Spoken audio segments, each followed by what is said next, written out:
வணக்கம் தமிழ் சொந்தங்களை விவசாயத்திற்கான இலவச பயிற்சி வகுப்பு மற்றும் விவசாயம் சம்பந்தப்பட்ட தகவல்களை தொடர்ந்து தெரிந்து கொள்ள நம்ம தமிழ் வேளாண்மை சேனலை மறக்காம சப்ஸ்கிரைப் பண்ணிக்கோங்க.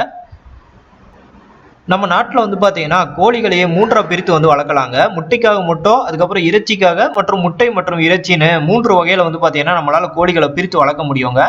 இதுலயே பார்த்தீங்கன்னா கோழிகள்ல நிறைய வகையான ரகங்கள் இருக்கு. குறிப்பா பார்த்தீங்கன்னா பாய்லர் ரகங்கள் இருக்கு, நாட்டுக்கோழி இனங்கள் இருக்கு, வீரிய ரக நாட்டுக்கோழி இனங்கள் இருக்கு. இதுல பார்த்தீங்கன்னா நம்ம வீரிய ரக நாட்டுக்கோழியில இந்த முட்டை மற்றும் அதிக இறைச்சியை தரக்கூடிய கோழி இனங்களை பத்தி தாங்க பார்க்க போறோம். பொதுவாக இப்படிப்பட்ட கோழி இனங்களை நம்ம வளர்க்கும் போது பார்த்தீங்கன்னா ஒரு பக்கம் நம்ம இறைச்சிக்காக விற்பனை செய்யலாம், இன்னொரு பக்கம் பார்த்தீங்கன்னா முட்டை உற்பத்தியை மேம்படுத்தலாங்க. அதனாலேயே பார்த்தீங்கன்னா இந்த இனங்கள் நம்ம ஃபேமஸாக இருக்கு. இப்படிப்பட்ட இனங்கள் நீங்க வளர்க்கணும்னா நிச்சயமா இந்த காணொலி நம்ம பயனுள்ளதா இருக்கும். இதுல கிட்டத்தட்ட ஒரு 3 வகையான இனங்கள் பத்தி பார்க்க போறோங்க. இதுல நம்ம பார்க்க போறக்கூடிய அந்த 3 இனங்கள் என்னென்னா கிரிராஜா, கிராமலட்சுமி, நந்தனம் கோழி 1. இந்த கிரிராஜாங்கிறது பார்த்தீங்கன்னா கர்நாடகாவில் இருக்கக்கூடிய கால்நடை பல்கலைக்கழகங்களால் உருவாக்கப்பட்டிருக்குங்க. இந்த கிராமலட்சுமிங்கிறது பார்த்தீங்கன்னா கேரளாவில் இருக்கக்கூடிய கால்நடை பல்கலைக்கழகங்களால் உருவாக்கப்பட்டிருக்கு. இந்த நந்தனம் கோழி 1ங்கிறது தமிழ்நாட்டில் இருக்கக்கூடிய கால்நடை பல்கலைக்கழகங்களால் உருவாக்கப்பட்டிருக்குங்க.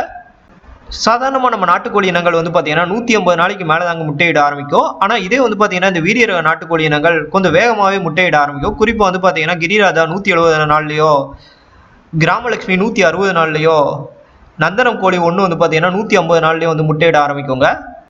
இதே பார்த்தீங்கன்னா எந்த லெவலுக்கு பார்த்தீங்கன்னா முட்டை இடம்னு பார்த்தோம்னா கிரிராஜா பார்த்தீங்கன்னா வருஷத்துக்கு 130லேருந்து 150 முட்டைகள் வரைக்கும் சரளமாக இடக்கூடிய தன்மை கொண்டதுங்க. இது கிராமலட்சுமி பார்த்தீங்கன்னா 180லேருந்து 200 முட்டைகளோ, நந்தனம் கோழி 1 பார்த்தீங்கன்னா 150லேருந்து 200 முட்டைகள் வரைக்கும் இடக்கூடிய தன்மை கொண்டதுங்க.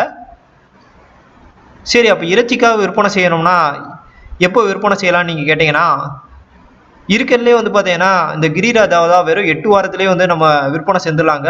8 வாரத்திலேயே பார்த்தீங்கன்னா 1.5 கிலோலேருந்து 1.25 கிலோ வரைக்கும் கூட வந்துருவாங்க.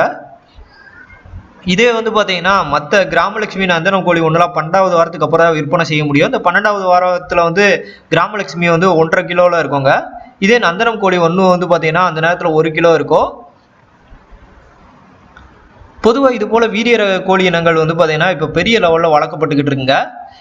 இந்த வீரிய ரக கோழி இனங்களுக்கும் நாட்டுக்கோழி இனங்களுக்கும் இருக்கக்கூடிய முக்கியமான ஒற்றுமைகள்னு எடுத்துக்கிட்டிங்கன்னா, ரெண்டுமே பார்த்தீங்கன்னா மேய்த்தல் முறையில் வளர்க்குறதுக்கு ஏற்ற ஒரு இனங்களாக தாங்க இருக்கும். அந்த வீரிய ரகமும் சரி, நாட்டுக்கோழி இனங்களும் சரி. அதே போல் பார்த்தீங்கன்னா ரெண்டோட முட்டைகளோ பழுப்பு நிறமாக தாங்க இருக்கும்.